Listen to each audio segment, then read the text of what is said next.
Hello. I do apologize. I haven't done a video on YouTube in a couple weeks, but lost my voice, so I couldn't talk. So this video I'm gonna be going over basically the do's and don'ts when starting out in the lawn care industry. So first off, don't overcharge, and also on the flip side, don't undercharge yourself. Now eventually you'll get to a point where you'll kind of know where you want to be at.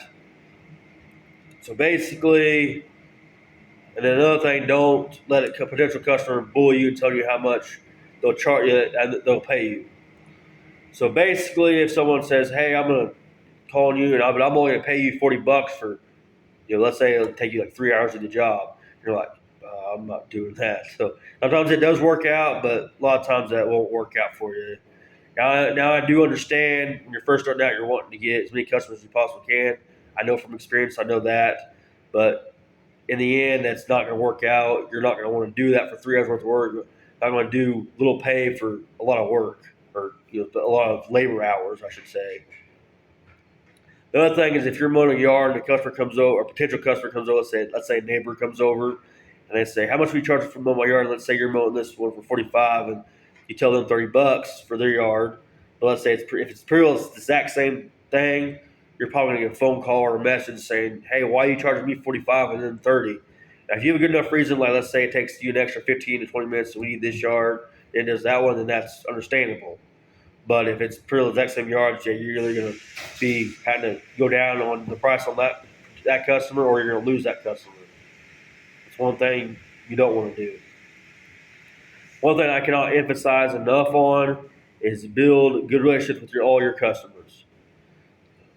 They basically become like a family to you because basically, I mean, they're the reason you're in business. Basically, the one customers I love the most are the old couples that are retired.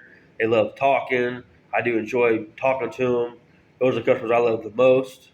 I love all my customers either way. I mean, I love all of my customers either way. But those are the ones I love the most because I mean they like to talk, chit chat. I enjoy talking to them. But another thing is when first starting out, the hardest part when you're first starting out is once you getting established. Once you get established, though, it's work comes your way a lot, and there's a lot of work out there. There's plenty of work out there for everybody. And one thing I do get asked a lot is, how do I view competition? Competition to me, the way I look at it is they're just basically out there doing the same thing I'm doing, providing for my family. Now I do work full time and have this business on the side, but in general, overall, I'm just doing my best to provide for my family. That's how I look at other competitions. I don't look at it as it's like from the competition. It ain't like I hate the competition. And the one thing I don't also when starting out, particularly for me, I don't go and bid on other jobs. I don't like to bid jobs. I really particularly don't like doing it because I'd say about 89% of the time they usually go with the cheapest one, and those are the ones I don't want to be part of. The other thing is whenever you are first starting out, when you make a mistake, do whatever you can to make it right.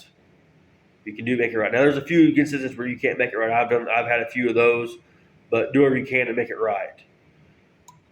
But every customer's not going to be happy. You can't make every single customer happy, but you can. One thing is just learn from mistakes and do whatever you can to learn from that and just grow from that. And that's the only way you can grow.